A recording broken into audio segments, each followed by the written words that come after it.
Hi everyone, welcome to Harish academy online classes. Constable prelims ఎగ్జామ్లో general studies అనేది ఓ మోస్తారుగానే మనకు ఇవ్వబడింది. ఇందులో పాలిటీ క్వశ్చన్స్ అనేటువంటివి ఎస్ఐ ప్రిలిమ్స్ ఎగ్జామ్ మాదిరిగానే కాన్సెప్ట్ కంటెంట్ను బేస్ చేసుకొని క్వశ్చన్స్ ఇవ్వడం జరిగింది. ఏ క్వశ్చన్ కూడా మనకు ఇబ్బందికరమైనటువంటి క్వశ్చన్ ఏది లేదు. ముఖ్యంగా అభ్యర్థులకు మళ్ళీ ఈ సందర్భంగా చెప్పేది ఒకటే, పాలిటీ అంటేనే ఆర్టికల్స్ అనేటువంటి విధంగా చదివే పాత పద్ధతిని స్వస్తి పలకండి. ఆర్టికల్స్ను గుర్తుంచుకోవడం, ఆర్టికల్స్ను బైహెడ్ చేయడం ఇది కాదు సబ్జెక్టు. ఇక్కడ పాలిటీలో మనకి ఇచ్చినటువంటి వివిధ టాపిక్స్ను, అందులో ఉన్నటువంటి అంశాలను, మరి రాజ్యాంగ నిర్మాణం ఏ విధంగా ఉంది, పరిపాలన వ్యవస్థ ఏ విధంగా ఉంది అనేటువంటిది అర్థం చేసుకునే ప్రయత్నం చేయాలి. పోటీ పరీక్షలలో కూడా మనకు ఎగ్జామ్ పేపర్ తయారు చేసే వ్యక్తులు కూడా అభ్యర్థికి రాజ్యాంగం పట్ల, పరిపాలన వ్యవస్థ పట్ల ఏ రకమైన అవగాహన ఉంది అనే దాన్ని క్వశ్చన్ చేయడానికి, ప్రశ్నించడానికే ఇక్కడ అవకాశం అనేటువంటిది, ప్రశ్నించడానికే సోర్స్ అనేటువంటిది ఉంది. కాబట్టి అభ్యర్థులు రాజ్యాంగ నిర్మాణం, పరిపాలన వ్యవస్థ మరియు రాజ్యాంగంలోని వివిధ సంస్థలు, రాజ్యాంగంలోని వివిధ వ్యవస్థలకు సంబంధించినటువంటి అధికార పరిధి ఎంతవరకు ఉంది, వాటి యొక్క విధి విధానాలు ఏమిటి అనేటువంటిది మాత్రమే చదివే ప్రయత్నం చేయండి. కాన్సెప్ట్ కంటెంట్ బేస్ చేసుకొని పాలిటీని పూర్తిగా అర్థం చేసుకునే ప్రయత్నం చేయండి. సో ఒక్కసారి పాలిటీ క్వశ్చన్స్ అనేవి చూడండి. ఫస్ట్ క్వశ్చన్ అనేటువంటిది నేషనల్ డిజాస్టర్ మేనేజ్మెంట్, ఇది న్యాచురల్ అన్నాడు, నేషనల్ డిజాస్టర్ మేనేజ్మెంట్ అథారిటీ యొక్క హెడ్ ఎవరు అని అంటున్నారు. అంటే ఇది ఎవరి ఆధ్వర్యంలో ఉంటుంది అంటున్నారు. Simple, national disaster management authority అనేటువంటిది మనకు నేషనల్ డిజాస్టర్ మేనేజ్మెంట్ అథారిటీ అనేటువంటిది NDMA అనేటువంటిది 2005 డిసెంబర్ 23వ తేదీన ఏర్పాటు చేయడం జరిగింది. సో దీనికి చైర్మన్గా ప్రధానమంత్రి ఉంటారు. సో ఈ క్వశ్చన్కి కరెక్ట్ ఆన్సర్ అనేటువంటిది 4th one is the correct answer. So next polity question చూడండి. ఈసారి మనకు కానిస్టేబుల్ ఈ ప్రిలిమ్స్ ఎగ్జామ్లో ఒక సబ్జెక్టుకు సంబంధించిన క్వశ్చన్స్ అన్ని ఒకే దగ్గర ఇవ్వలేదు. ఏదో జంబ్లింగ్ సిస్టమ్ లాగా ఒక సబ్జెక్ట్ సంబంధించిన ఒక క్వశ్చన్ తర్వాత మరొక సబ్జెక్ట్ సంబంధించిన క్వశ్చన్ లాగా ఇచ్చాడు. సో ఎనీవే ఒకసారి చూడండి. ఇక్కడ 83 క్వశ్చన్, ఈ క్రింది పట్టికలను జతపరచండి. అంటే మనకు కేంద్ర మంత్రులుగా పనిచేస్తున్నటువంటి వారిని మరియు మంత్రిత్వ శాఖలకు సంబంధించినటువంటివి ఇవ్వడం జరిగింది. సో ఆ రకంగా మనకు ఇక్కడ ప్రజెంట్ ఏ శాఖ మంత్రిగా ఎవరు పనిచేస్తున్నారు అని చెప్పేసి ఇచ్చారు. ప్రధానమంత్రి కేంద్ర మంత్రి మండలి అనేటువంటి టాపిక్ మన ఇండియన్ పాలిటీలో ఉంది. ఆ టాపిక్ చదివేటప్పుడు మనకు కేంద్ర మంత్రులుగా ఎవరెవరు ఉన్నారు, ఏ మంత్రిత్వ శాఖలు నిర్వహిస్తున్నారు అనేటువంటిది మనం చెప్పుకుంటాం. సో కాబట్టి అభ్యర్థులు ఖచ్చితంగా కేంద్ర మంత్రుల యొక్క వివరాలు మరియు అదేవిధంగా రాష్ట్ర మంత్రిత్వ శాఖలకు సంబంధించినటువంటివి కూడా గుర్తుంచుకోవాల్సిన అవసరం ఉంది అనేది ఇక్కడ మీరు గమనించండి. ఇక్కడ మన క్వశ్చన్ కనుక తీసుకుంటే డాక్టర్ వీరేంద్ర కుమార్ సామాజిక న్యాయం సాధికారిత మంత్రిత్వ మంత్రిగా కొనసాగుతున్నారు. మహేంద్రనాథ్ పాండే భారీ పరిశ్రమల శాఖ మంత్రిగా కొనసాగుతున్నారు. జితేంద్ర సింగ్ అనేటువంటి వ్యక్తి సైన్స్ అండ్ టెక్నాలజీ శాఖ మంత్రిగా కొనసాగుతున్నారు. సుబ్రహ్మణ్యం జయశంకర్ అనేటువంటి వ్యక్తి విదేశీ వ్యవహారాల శాఖ మంత్రిగా కొనసాగుతున్నారు. సో ఇచ్చినటువంటి ఆప్షన్స్లో మనం తీసుకున్నట్లయితే ఇచ్చిన ఆప్షన్లో 4th one is the correct answer. ఇచ్చినటువంటి దానిలో 4th వన్ అనేటువంటిది కరెక్ట్ ఆన్సర్ అండి. ఓకే, 4th వన్ అనేటువంటిది కరెక్ట్ ఆన్సర్గా ఉంది. So next polity question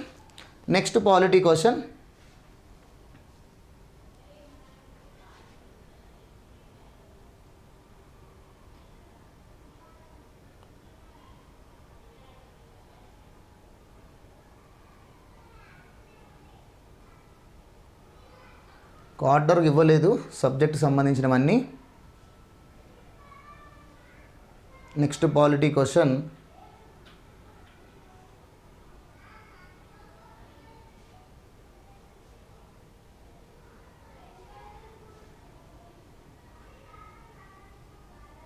right. ఈ క్రింది వానిలో ఏది పార్లమెంటు యొక్క ఫంక్షన్ కాదు, పార్లమెంటు యొక్క విధి కాదు అన్నాడు. చూడండి, పార్లమెంట్ అధికారాలు ఏంటి, సుప్రీంకోర్టు అధికారాలు ఏంటి, శాసనసభ అధికార పరిధి ఏమిటి, ఇవన్నీ కూడా మనం సబ్జెక్ట్లో భాగంగా చదువుకునేటువంటివే. ఓకేనా. ఇక్కడ మళ్ళీ పోయినసారి మనకు పార్లమెంట్ నిర్మాణం గురించి అడిగాడు, ఆర్టికల్ గురించి కాదు. భారత పార్లమెంట్ అనగా రాజ్యసభ, లోక్సభ, రాష్ట్రపతి అనేటువంటిది మనకు తెలిసి ఉండాలి అని మనకు పార్లమెంట్ నిర్మాణం గురించి అడిగాడు. ఇక్కడ పార్లమెంటు ఇక్కడ మనకు ఈ కానిస్టేబుల్ ఈ ఎగ్జామ్లో మనకు అడిగింది ఏంది, పార్లమెంట్ యొక్క అధికార పరిధికి సంబంధించినటువంటి దాని గురించి అడుగుతూ ఈ క్రింది వానలో ఏది పార్లమెంట్ యొక్క విధి కాదు అన్నాడు. చూడండి ఇచ్చిన దానిలో మన ఆప్షన్స్ కేంద్ర రాష్ట్రాల మధ్య ఆదాయాన్ని పంచడము అని చెప్పేసి ఇచ్చారు. కేంద్ర రాష్ట్రాల మధ్య ఆదాయాన్ని పంచడం అనగా కేంద్రానికి రాష్ట్రానికి మధ్య ఆదాయ వనరుల పంపిణీ అనేది కేంద్ర ఆర్థిక సంఘం చేస్తుంది. ఈ కేంద్ర ఆర్థిక సంఘం రాష్ట్రపతి ఏర్పాటు చేస్తాడు.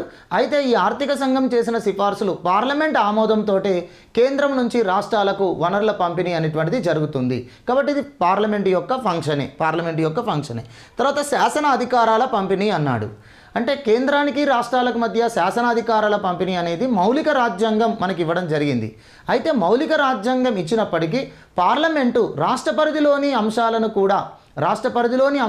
కూడా అది శాసనం చేసుకునేటువంటి అవకాశం ఉంటుంది. మనకు తెలుసు కేంద్ర జాబితా, రాష్ట్ర జాబితా, ఉమ్మడి జాబితాలుగా 3 జాబితాలుగా మన రాజ్యాంగంలో 7వ షెడ్యూల్ నందు శాసన అధికారాల పంపిణీ అనేటువంటిది జరిగింది. సాధారణ పరిస్థితులలో కేంద్ర జాబితాలో, ఉమ్మడి జాబితాలో పార్లమెంట్ చట్టం చేసుకుంటుంది. మరియు రాష్ట్ర జాబితాలోని, ఉమ్మడి జాబితాలోని అంశాలపైన శాసనసభలు చట్టాలు చేసుకుంటాయి. కానీ ఉమ్మడి జాబితాలోని అంశం పైన శాసనసభ చట్టం చేసి పార్లమెంటు చట్టం చేసినప్పుడు పరస్పర విరుద్ధమైన చట్టాలు 2 చేసినప్పుడు పార్లమెంట్ చట్టమే ఆధిక్యతను కొనసాగిస్తుంది. ఆ మేరకు శాసనసభ చట్టం రద్దవుతుంది. ఇక అత్యవసర పరిస్థితులలో రాష్ట్ర జాబితాలోని అంశాలపైన రాష్ట్ర శాసనసభలకున్న అధికారాన్ని పార్లమెంటు తీసుకోవడం అనేటువంటిది జరుగుతుంది. ఎందుకంటే అత్యవసర పరిస్థితులలో రాష్ట్ర జాబితాలోని అంశం పైన పార్లమెంటుకే చట్టం చేసే అధికారం ఉంటుంది. అదేవిధంగా సాధారణ పరిస్థితులలో కూడా రాజ్యసభ యొక్క తీర్మానంతో 249వ ఆర్టికల్లో రాజ్యాంగంలో చెప్పారు, సాధారణ పరిస్థితులలో కూడా రాష్ట్ర జాబితాలోని అంశం పైన శాసనం చేసే అధికారం పార్లమెంటు దక్కించుకోవచ్చు. అందుకోసం రాజ్యసభ 2/3 మెజారిటీతో ఒక తీర్మానం చేయవచ్చును. 2/3 మెజారిటీ ఒక తీర్మానం చేస్తే సాధారణ పరిస్థితులలో కూడా రాష్ట్ర జాబితాలోని అంశం పైన పార్లమెంటుకు శాసన అధికారం ఉంటుంది.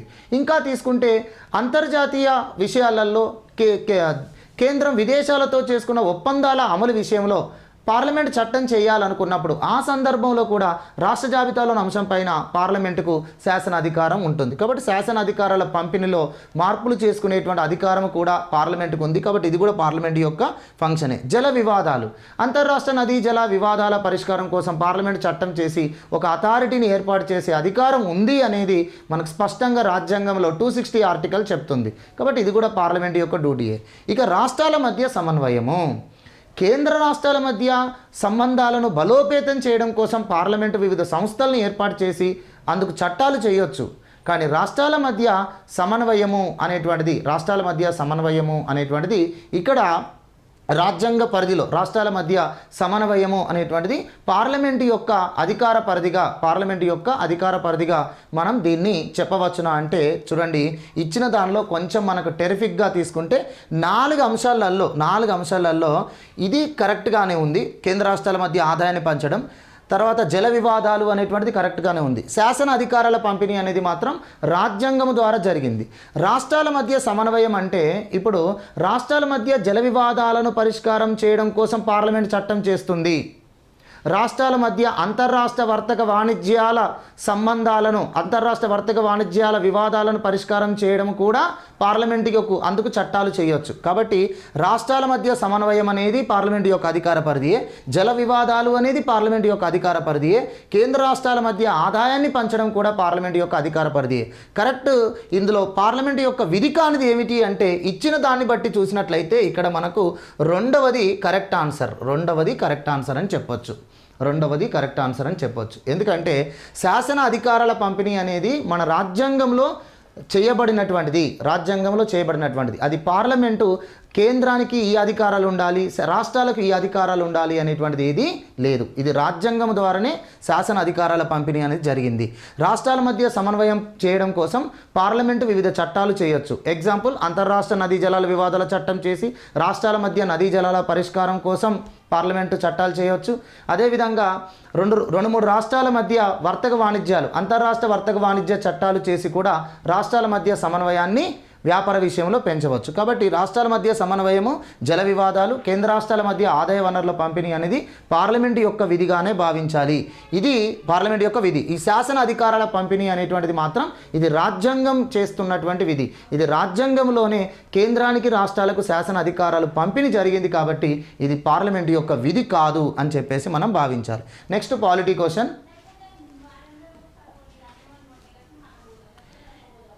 ఇచ్చిన దానిలో next polity question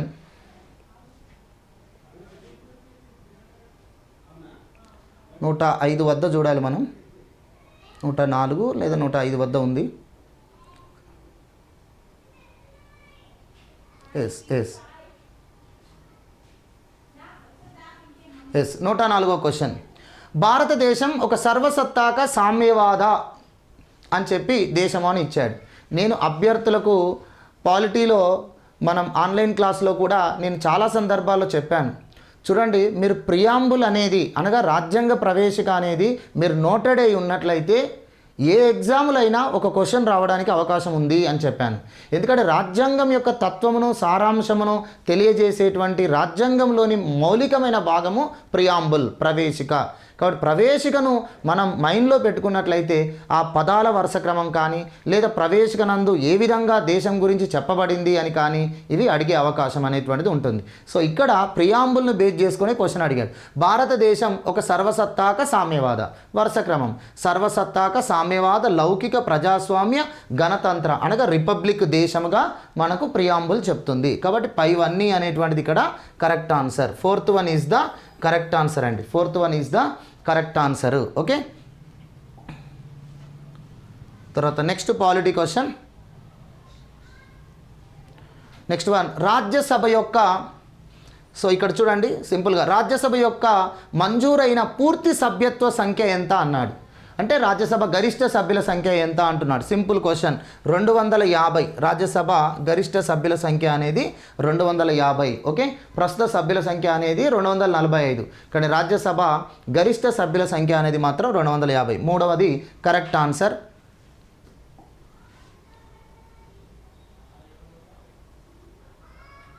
next question ఇక్కడ 109. భారత ప్రభుత్వ మంత్రివర్గమును నియంత్రించేది ఏది? భారత ప్రభుత్వ మంత్రివర్గమును నియంత్రించేది ఏది అన్నాడు. అంటే లోక్సభ అనేటువంటిది నియంత్రిస్తుంది. లోక్సభ అనేటువంటిది నియంత్రిస్తుంది. ఎలా అంటే లోక్సభలో మెజారిటీ ద్వారానే కేంద్ర మంత్రిమండలి అనేటువంటిది అధికారం కలిగి ఉంటుంది. మరియు కేంద్ర మంత్రిమండలి పైన, ప్రధానమంత్రి పైన, కేంద్ర మంత్రిమండలి పైన, ఇక్కడ ప్రధానమంత్రి కేంద్ర మంత్రిమండలినే భారత ప్రభుత్వం మంత్రివర్గం అంటున్నాం. ఓకే, ఈ ప్రధానమంత్రి కేంద్ర మంత్రిమండలి పైన విశ్వాస తీర్మానం కానీ లేదా అవిశ్వాస తీర్మానాలు కానీ ఎక్కడ ప్రవేశపెడతాం? లోక్సభలోనే. ప్రధానమంత్రి తమ విశ్వాసం నిరూపించుకోవడం కోసం లోక్సభలోనే విశ్వాస తీర్మానం ప్రవేశపెడతారు. మరియు ప్రధానమంత్రి మంత్రిమండలిపై అపోజిషన్ వాళ్ళు లోక్సభలోనే అవిశ్వాస తీర్మానం ప్రవేశపెడతారు. లోక్సభలో అవిశ్వాస తీర్మానం నెగ్గిన మంత్రిమండలి అధికారం పోతుంది. లోక్సభలో విశ్వాస తీర్మానం వీగిపోయినా ప్రధానమంత్రి రాజీనామా చేయాల్సి ఉంటుంది. మరియు ప్రధానమంత్రి మంత్రిమండలి అనగా కేంద్ర ప్రభుత్వ మంత్రివర్గము లోక్సభలో ప్రవేశపెట్టే సాధారణ బిల్లు ఖచ్చితంగా ఆమోదం పొందాల్సిందే. ఒకవేళ సాధారణ బిల్లు వీగిపోతే, సాధారణ మెజారిటీతో వాళ్ళు ప్రవేశపెట్టినటువంటి ప్రభుత్వ బిల్లు వీగిపోతే అప్పుడు మంత్రివర్గము రాజీనామా చేయాల్సి ఉంటుంది. కాబట్టి కేంద్ర ప్రభుత్వాన్ని లేదా భారత ప్రభుత్వ మంత్రివర్గమును, కేంద్ర మంత్రివర్గమును నియంత్రించేది సభ ఏది అంటే పార్లమెంటులో లోక్సభనే. రాజ్యసభ అనేటువంటిది కాదు. రాజ్యసభ వివిధ ప్రశ్నల ద్వారా మంత్రివర్గాన్ని బాధ్యత వహిస్తుంది. కానీ మంత్రివర్గాన్ని నియంత్రించేటువంటి సభ మాత్రం లోక్సభనే. సో కాబట్టి ఇక్కడ కరెక్ట్ ఆన్సర్ లోక్సభ అనేటువంటిది కరెక్ట్ ఆన్సర్. 109వ క్వశ్చన్. తర్వాత ఇక్కడనే 110వ క్వశ్చన్ ఉంది చూడండి. భారత రాజ్యాంగంలో ఎన్ని షెడ్యూల్స్ కలవు అని అన్నాడు. Simple question. మనం పోయినసారి భాగాలకు సంబంధించింది అడిగాడు. ఎస్ఐ ప్రిలిమ్స్లో రాజ్యాంగ సవరణ పద్ధతి అనేటువంటిది రాజ్యాంగంలో ఎన్నో భాగము అని చెప్పేసి అక్కడ మనకు 20వ భాగము అనే దాని గురించి అడిగారు. ఇక్కడ షెడ్యూల్ గురించి అడిగాడు. కాబట్టి అభ్యర్థి చూడండి, జనరల్గా మనం పాలిటీ స్టార్ట్ చేసేటప్పుడే భారత రాజ్యాంగంలో మొత్తం 25 భాగాలు, 12 షెడ్యూల్స్ ఉంటాయి అని చదివి ఉంటాం. సో కాబట్టి వాటిని మనం చదువుకున్నట్లయితే ఇలా ఒక క్వశ్చన్ వచ్చే అవకాశం ఉంది. దాంతోపాటు పాలిటీ మీద ఒక జనరల్ వ్యూ అనేటువంటిది, ఓవర్ వ్యూ అనేటువంటిది కూడా అభ్యర్థికి వస్తుంది. ఓకేనా? రైట్. భారత రాజ్యాంగంలో మొత్తం ఎన్ని షెడ్యూల్స్ ఉన్నాయి అంటే 12 షెడ్యూల్స్ ఉన్నాయి. కాబట్టి ఇక్కడ కరెక్ట్ ఆన్సర్ అనేటువంటిది first one is the correct answer. Okay, 110వ క్వశ్చన్.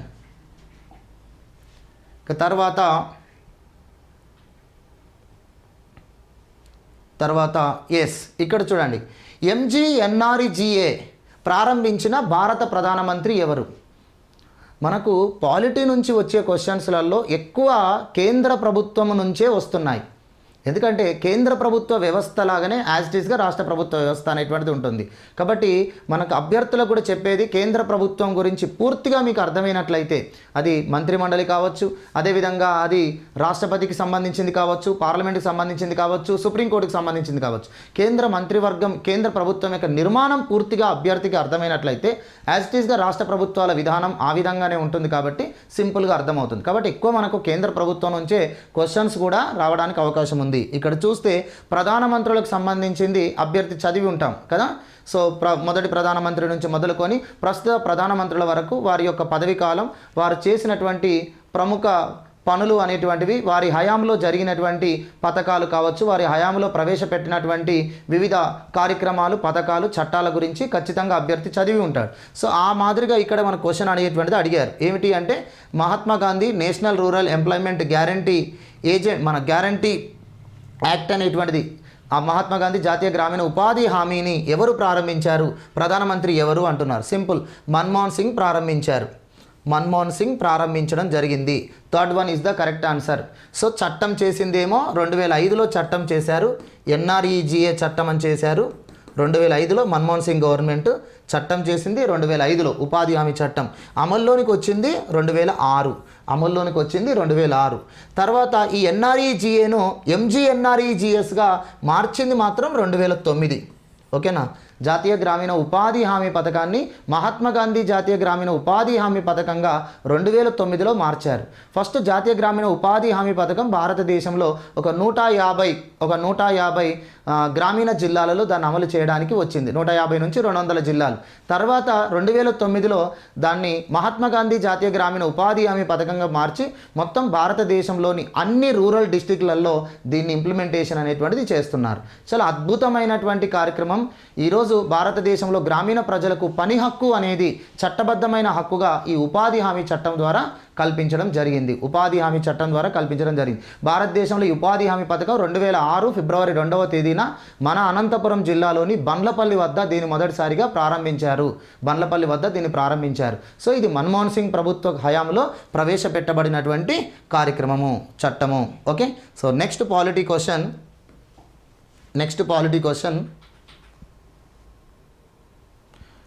సో నెక్స్ట్ వన్, ఇక్కడ భారతదేశంలో మొట్టమొదటి పారిశ్రామిక విధానం ఎప్పుడు ప్రారంభించబడింది అని అంటున్నారు. మొట్టమొదటి పారిశ్రామిక విధానం అనేటువంటిది 1948లో ప్రారంభించబడింది. ఓకేనా? రైట్.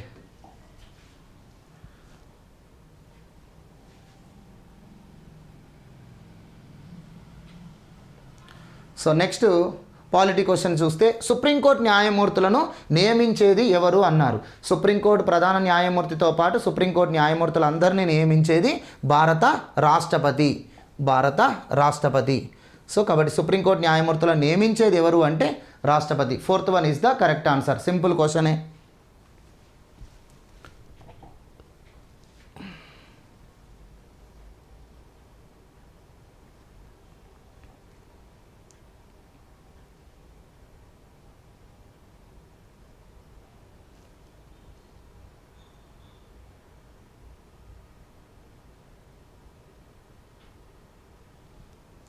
రైట్. నెక్స్ట్, చట్ట సమానత్వం అనేది దేనిలో భాగము అని చెప్పేసి ఇవ్వడం జరిగింది. చట్ట సమానత్వం అనేది దేనిలో భాగం అండి? చట్ట సమానత్వం అనేది 14వ ఆర్టికల్. మనకు ప్రాథమిక హక్కులు మొత్తం 6 రకాల ప్రాథమిక హక్కులు ప్రస్తుతం మన రాజ్యాంగం ప్రకారం కలిగి ఉన్నాం. అందులో సమానత్వపు హక్కులు 14 నుంచి 18 వరకు ఆర్టికల్స్ ఉంటాయి. కదా. కాబట్టి 14వ ఆర్టికల్ చట్ట సమానత్వాన్ని తెలియజేస్తుంది. అంటే ఇది సమానత్వపు హక్కులో భాగము. చట్ట సమానత్వం అనేది సమానత్వపు హక్కులో భాగం. So third one is the correct answer. Simple క్వశ్చనే. తర్వాత నెక్స్ట్ వన్,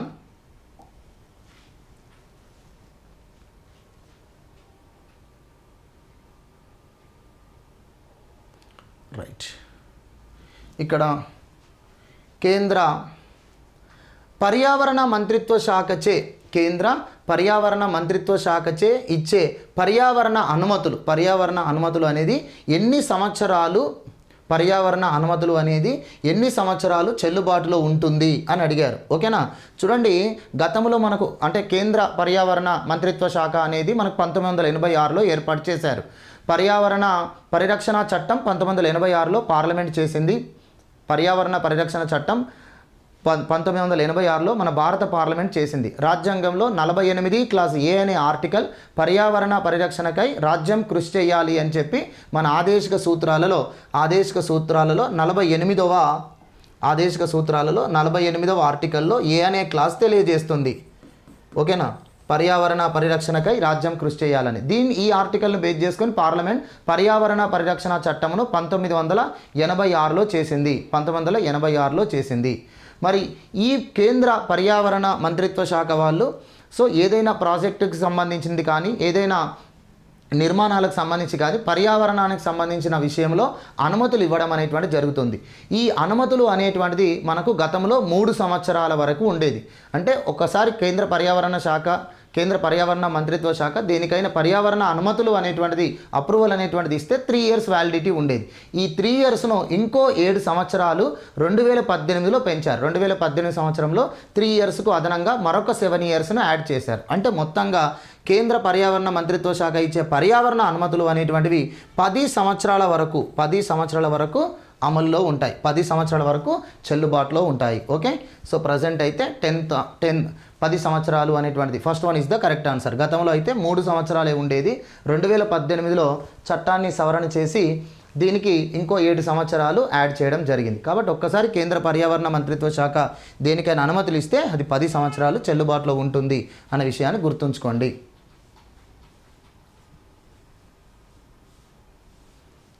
తర్వాత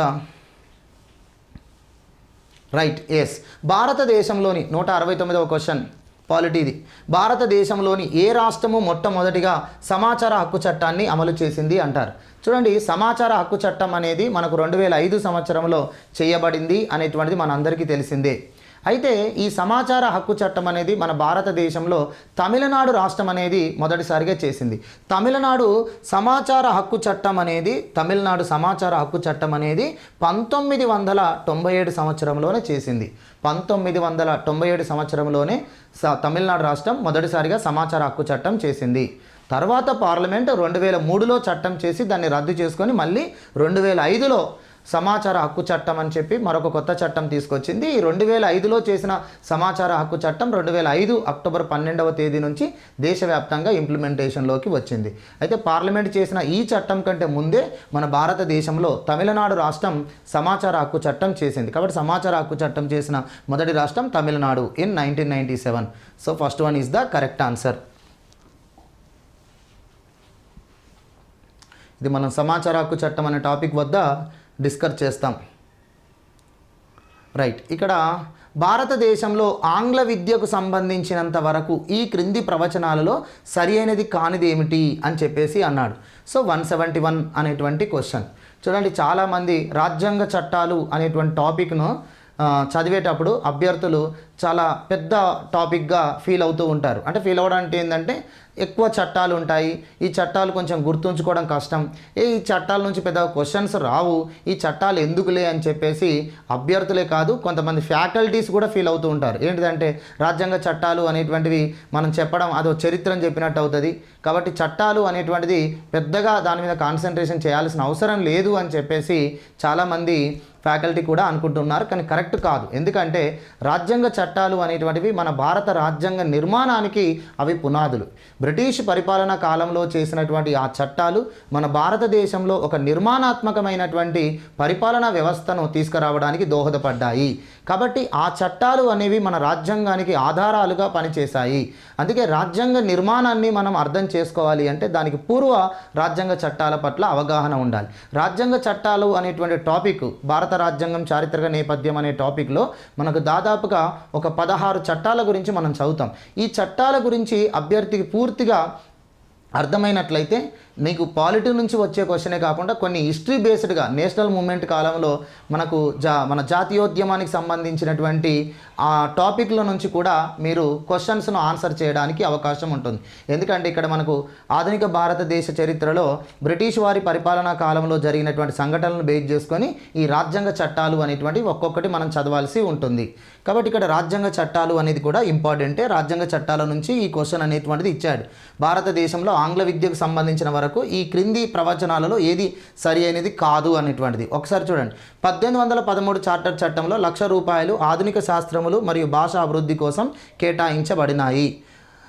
తర్వాత మెకాలే ఆంగ్ల విద్యపై ప్రసిద్ధమైన పత్రమును ఫిబ్రవరి 2, 1835 ప్రకటించాడు. 1854 నాటి వుడ్స్ పత్రం అనేది భారతదేశంలో ఆంగ్ల విద్య అభివృద్ధికి సంబంధించి మరొక మెట్టు అంటాడు. ఉన్నత విద్య ఏ విధంగా కొనసాగుతున్నదో పరిశీలించడానికి 1864లో హంటర్ కమిటీ అనేటువంటిది వేయబడింది అని అంటున్నాడు. చూడండి, ఇక్కడ ఇచ్చిన దానిలో ఈ 3 కరెక్టే. 1813లో చార్టర్ చట్టం ప్రకారము విద్యా అభివృద్ధి కోసం ₹1,00,000 కేటాయించారు. ₹1,00,000 కేటాయించారు. అయితే ఆ ₹1,00,000 అనేటువంటిది క్రైస్తవ మిషనరీల ద్వారా భారతదేశంలో అన్ని వర్గాల ప్రజలకు విద్య అందాలి అనేటువంటి ఉద్దేశంతో అన్ని వర్గాల ప్రజలకు, ఎందుకంటే భారతదేశంలో ఈ కుల వివక్షత సామాజిక వివక్షత అనేటువంటి సమాజంలో కొన్ని వర్గాల పట్ల వివక్షత అనేటువంటిది ఉండేది కాదు. అంటే ముఖ్యంగా మహిళలకు విద్యా సంస్థల్లో అవకాశాలు లేవు. తర్వాత కొన్ని కులాల వారికి వర్గాల వారికి విద్యా సంస్థల్లో అవకాశం లేదు. కాబట్టి భారతదేశంలో అన్ని వర్గాలకు సమాన విద్య అందాలి అనే ఉద్దేశంతో క్రైస్తవ మిషనరీల ద్వారా ఈ విద్యా సంస్థలను ఏర్పాటు చేసి విద్యా అభివృద్ధి కోసం ఈ ₹1,00,000 కేటాయింపు అనేది జరిగింది. ఇందులో ఆధునిక శాస్త్రాలు భాషా అభివృద్ధి అనేటువంటిది లేదు. ఈ ₹1,00,000 కేటాయించడం అనేది మాత్రం కరెక్ట్ ఆన్సర్. ₹1,00,000 కేటాయించడం అనేది కరెక్ట్. ఆధునిక శాస్త్రాలు భాషాభివృద్ధి అనేది మాత్రం కాదు. కాబట్టి ఇచ్చిన దానిలో ఫస్ట్ వన్ అనేటువంటిది కరెక్ట్ ఆన్సర్గా మనం చెప్పవచ్చు. తర్వాత నెక్స్ట్ పాలిటీ క్వశ్చన్.